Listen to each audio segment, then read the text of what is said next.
हाँ, नमस्कार दोस्तों, कैसे हैं आप? उम्मीद करता हूँ शानदार होंगे।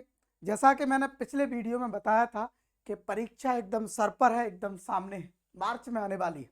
और हमने आपको प्रॉमिस किया था कि हम केमिस्ट्री के सारे यूनिट्स के आपको वीडियोस लेके आने वाले हैं, जिसमें ऑब्जेक्टिव और इम्पोर्टेंट क्वेश्चंस पर चर्चा करेंगे। आज पहला टॉपिक बिलियन लेके आए। बिलियन में ये क्वेश्चंस आपको ऑब्जेक्टिव दिख रहे हैं। ये ऑब्जेक्टिव मैंने अपने मन से नहीं दिए, ये ऑब्जेक्टिव हैं मध्य प्रदेश बोर्ड सरकार से आई हुई प्रश्न बैंक के, बहुत इंपॉर्टेंट। यानी ऐसा कहा और माना जाता है कि प्रश्न बैंक से ही ज़्यादातर पेपर बनता है। मैं ये नहीं कह रहा हूँ कि 100% बनता है, और इस बात को बोर्ड भी नहीं कहता, लेकिन हाँ 80% 85% क्वेश्चन उसी प्रश्न बैंक से आते हैं। तो यानी एक तरह से देखा जाए ये ऑब्जेक्टिव और आने वाले क्वेश्चंस बहुत ही इंपॉर्टेंट हैं। तो चलिए बिना किसी देरी के स्टार्ट करते हैं, और पहला दिन है इस तरीके से। चलिए देखते हैं क्या है प्रश्न बैंक बिलियन। तो मैं इसको समझाने से पहले मैं आपको बता दूं, आपने बहुत सारी तैयारी की होगी, कुछ हल्के फुल्का टेस्ट हो जाए। बिलियन में कुछ चीजें फिक्स हैं, जैसे बिलियन बिलियन में क्या क्या होता है। एक ऐसा सॉल्यूशन जिसमें दो या दो से अधिक चीजें आपस में क्या है, घुली हैं। जैसे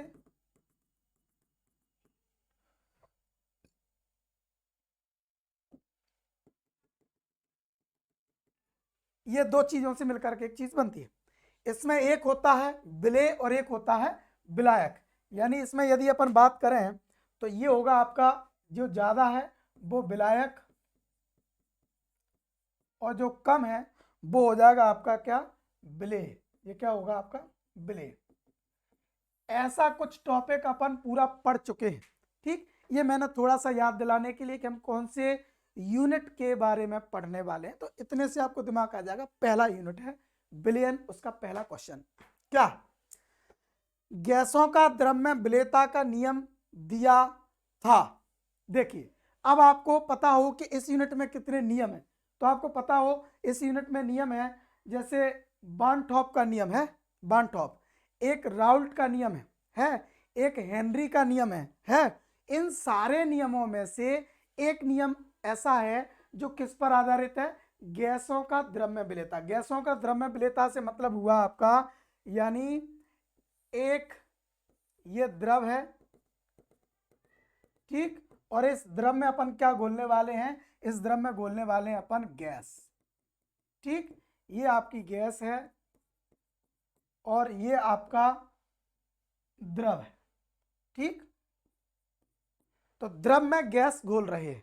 ठीक, ये बिलियन ये किसने दिया, ये हेनरी ने दिया था। किसने दिया, हेनरी। आंसर आएगा हेनरी।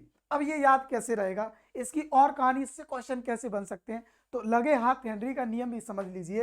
हेनरी का नियम ये कहता है कि आप जितना प्रेशर दबाओगे लगाओगे उतनी ज्यादा गैस की मात्रा पानी में घुलेगी।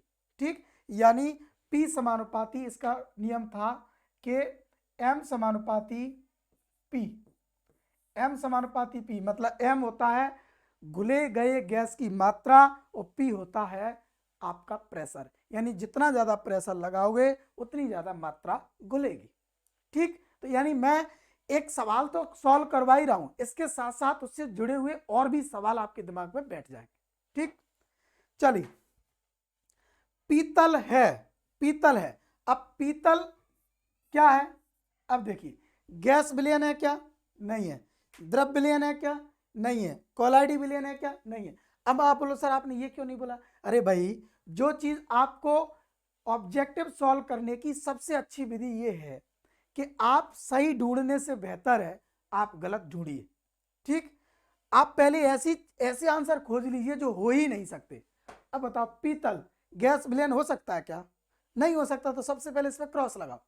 पीतल द्रव हो सकता है क्या, नहीं हो सकता, सबसे पहले क्रॉस लगाओ। अब कोलाइडी विलयन, कोलाइडी विलयन भी नहीं है। पीतल ठोस का ठोस में विलयन है, इसे मिश्र धातु कहते हैं। क्या कहते हैं, मिश्र धातु। अब इस तरीके से और भी क्वेश्चन आपके सामने आ सकते हैं। जैसे एक हो गया, मैं दूसरा आपके सामने बता रहा हूं कैसे। उन्होंने कहा कि धुआं है, आंसर धुआं है। अब धुएं में क्या क्या होता है, गैस भी होती है और कार्बन के कण भी होते हैं। तो आंसर आएगा ठोस का गैस में विलयन। ठीक, ऐसे ही एक सवाल बनता है, वो पूछा जाएगा कि कोहरा होता है, कोहरा मतलब जो सर्दियों में पड़ता है, उसमें क्या क्या होता है? उसमें देखिए गैस भी होती है और क्या होता है, पानी भी होता है, यानी वो होता है गैस में पानी यानी जल का विलयन यानी द्रव का विलयन। ठीक, अगर आपसे पूछ लिया जाए कि ऐसे ढेर सारे सवाल हो सकते हैं, मैं एक आध एक सवाल आप और आपको बता देता हूं। जैसे अगर वो अपन पूछ सकते हैं हवा, हवा किस तरीके का है? तो हवा है गैस का गैस में विलयन। हवा में बहुत सारी गैसें होती हैं, कार्बन डाइऑक्साइड, ऑक्सीजन, नाइट्रोजन सब है, तो सारी गैसें आपस में मिलती हैं तो उसे बोलते हैं क्या, हवा। तो यहाँ एक पीतल आया था, इसके साथ मैंने आपको 3 और बता दिए। तो ये जो सॉल्यूशन चल रहा है उसमें हो सकता है अपन 20 सवाल करें, लेकिन इसके साथ आपको पता चलेगा कि अपन ने 60-70 सवाल कर लिए। ठीक, आप इस वीडियो को अगर अच्छे से पूरा समझ लोगे, सुन लोगे, तो इस यूनिट के ऑब्जेक्टिव आपसे आराम से बनने वाले। ठीक है, यही सोच के लगे रहिए। चलिए, अणुसंख्यक गुणधर्म है, नाम से ही सिद्ध है। अणुसंख्यक, अणुसंख्यक मतलब अणुओं की संख्या पर निर्भर करने वाला गुण, यानी ऐसा गुण जो अणुओं की संख्या पर निर्भर करता है। क्या है? क्वथनांक उन्नयन, दूसरा है वाष्प दाब, तीसरा है हिमांक में अवनमन और चौथा है परासरण दाब। अब देखिए वो क्या कह रहा है, अणुसंख्यक गुणधर्म नहीं है। तो पहले आपको ये पता होना चाहिए कि कौन कौन से अणुसंख्यक गुणधर्म है। ठीक, अणुसंख्यक गुणधर्म कौन कौन से? अब आपके दिमाग में आएगा सर अणुसंख्यक गुणधर्म होता क्या है, इसका आंसर बताते बताते वो भी समझा दीजिए। तो सुनिए, अणुसंख्यक गुणधर्म वो होता है जो अणुओं की संख्या पर निर्भर करे। जैसे हम बच्चे पढ़ाते हैं यानी कोचिंग्स में स्टूडेंट्स आते हैं, उसमें 2 चीजें होती है, पहला फीस आती है, दूसरा रिजल्ट जाता है। ठीक, तो अब इसमें दोनों चीजें अलग अलग तरीके की। जैसे रिजल्ट किस पर निर्भर करता है, बच्चों की संख्या पर या बच्चों की क्वालिटी पर? आंसर आता है बच्चों की क्वालिटी पर। ठीक, तो रिजल्ट अणुसंख्यक गुणधर्म नहीं है, क्योंकि ये संख्या पर निर्भर नहीं कर रहा है, ये कर रहा है नेचर पर यानी प्रकृति पर। ठीक, अब बात करते हैं फीस। फीस डिपेंड करती है किस पर? बच्चों की संख्या पर।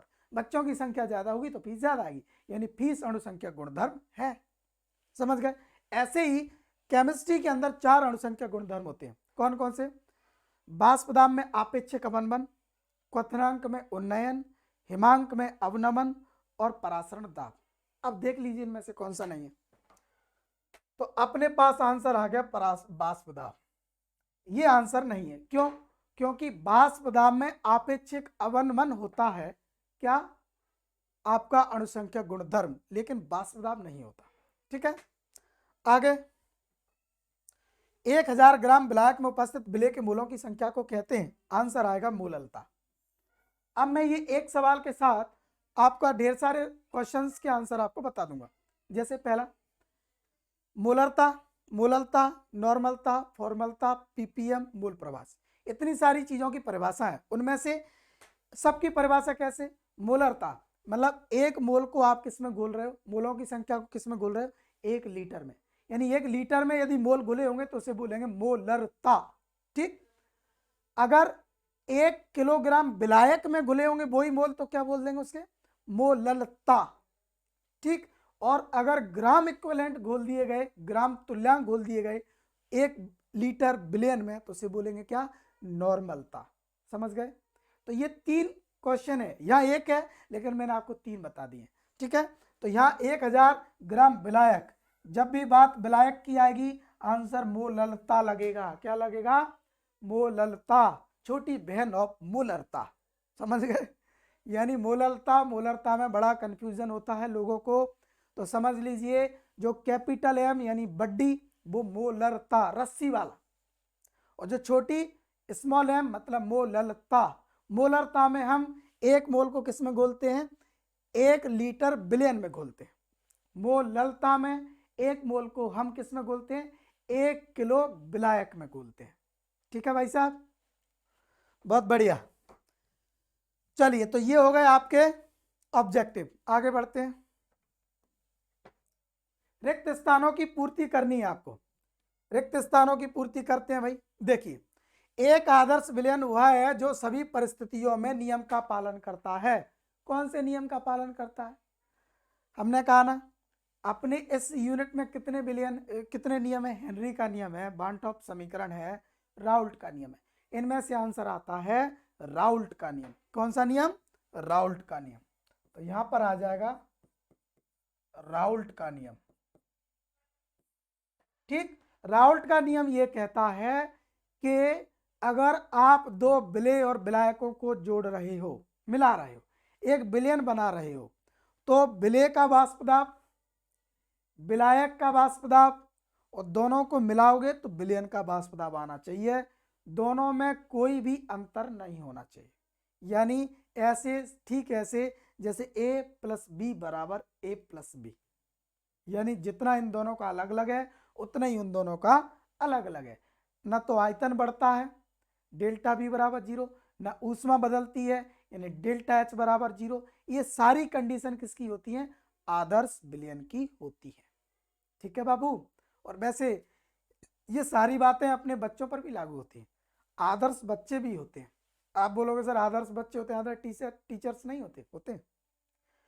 सबके अपने अपने नियम हैं। जो नियमों के अंदर है वो आदर्श है। आदर्श बच्चे कैसे होते हैं? जो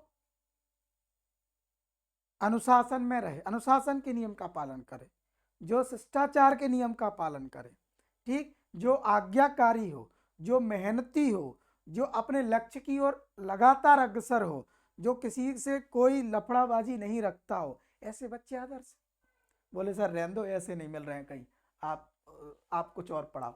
ठीक है, नेक्स्ट, विलयन जिनके परासरण दाब समान होते हैं विलयन कहलाते हैं। यानी ऐसे विलयन कौन से जिनके परासरण दाब समान होंगे? सीधी सीधी भाई, समपरासरी। कौन से? समपरासरी।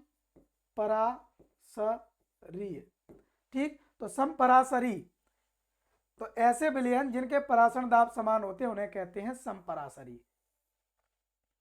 ये तो इसमें ज्यादा कोई मुद्दे वाला, बहुत आसान था।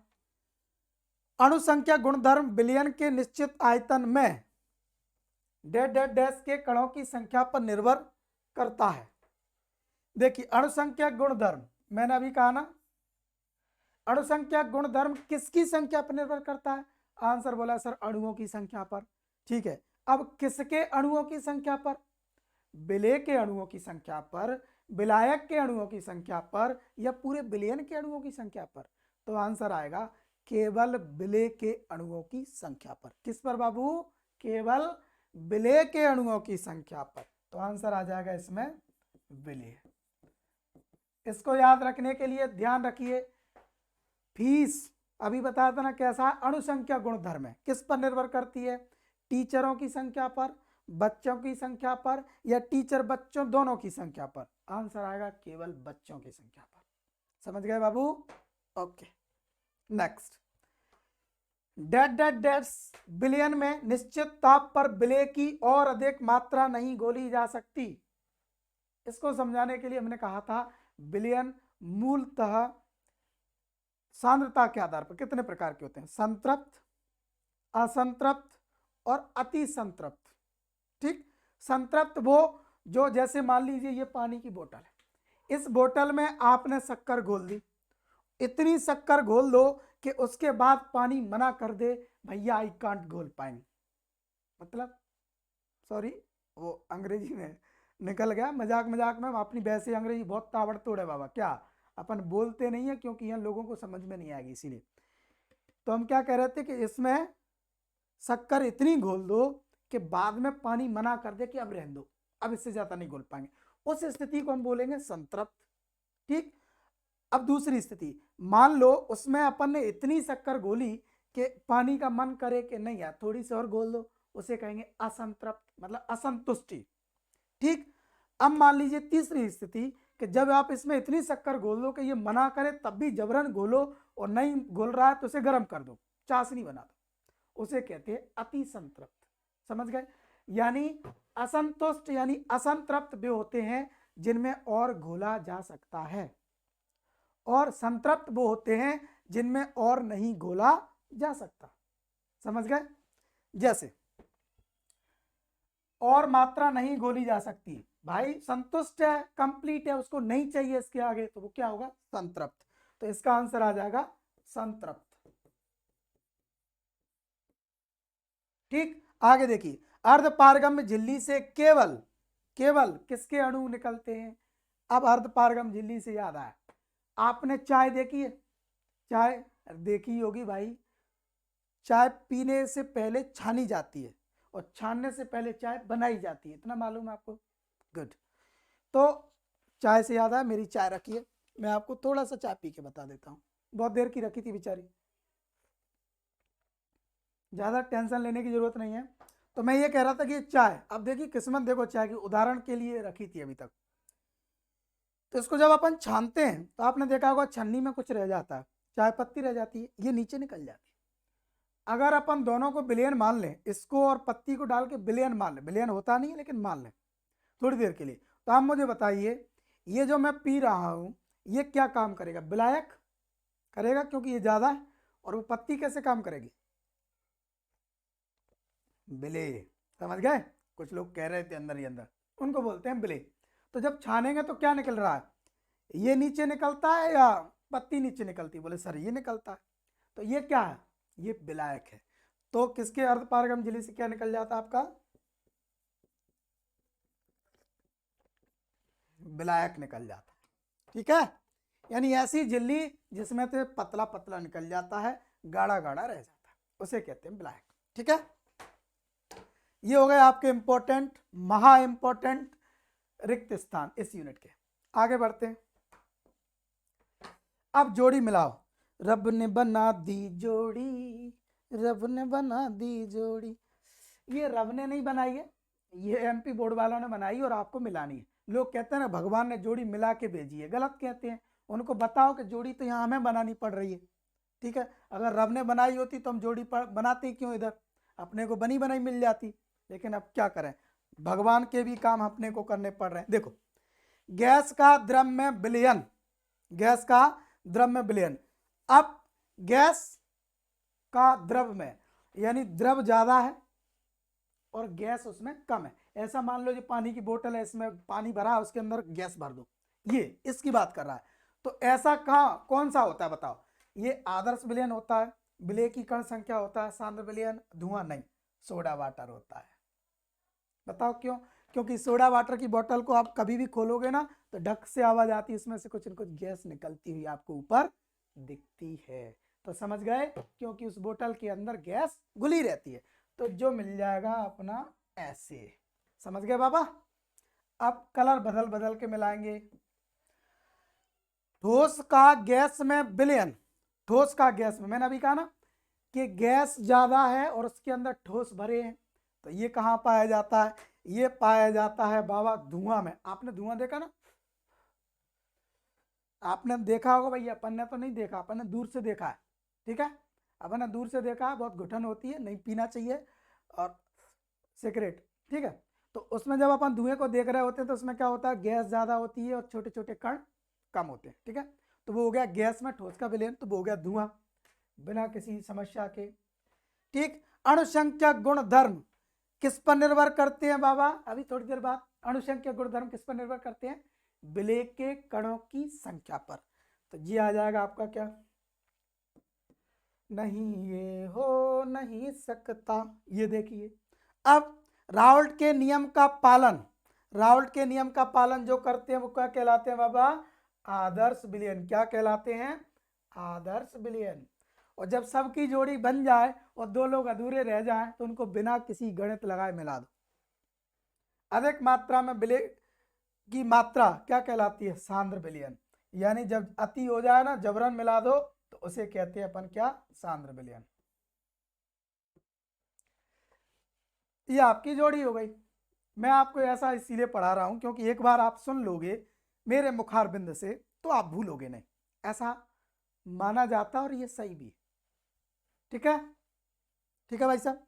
नेक्स्ट, एक शब्द में उत्तर, एक शब्द में उत्तर दो कि विलयन में विलय की मात्रा कम होने पर विलयन कहलाता है।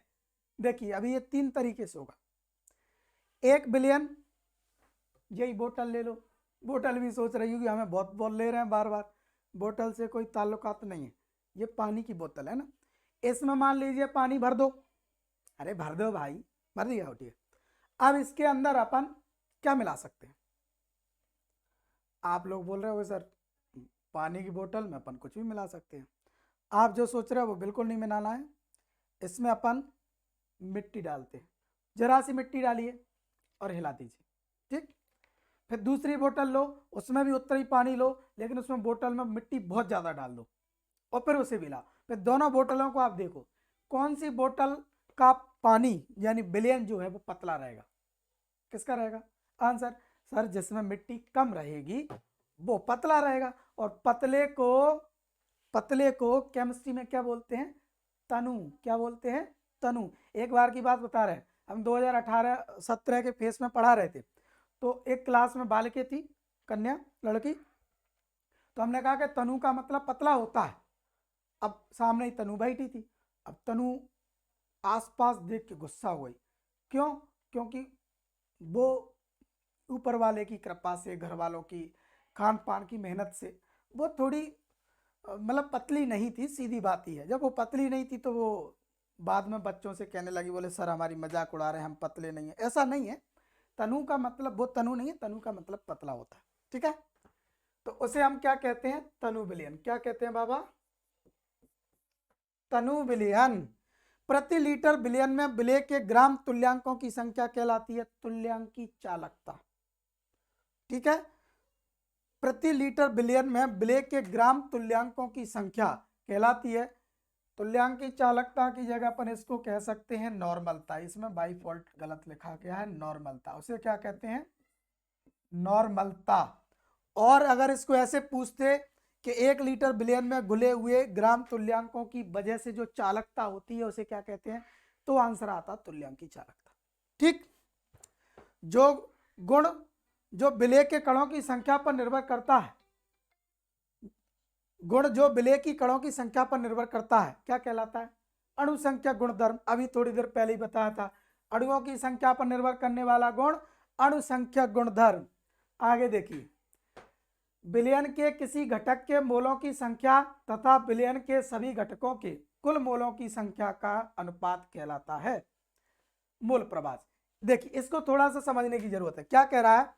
किसी घटक के मोलों की संख्या, किसी घटक मतलब विलयन में 2 घटक होते हैं, विलय और विलायक, यानी एक तरह से कह सकते हैं कि n मतलब मोलों की संख्या, b मतलब विलय के मोल, Na मतलब विलायक के मोल।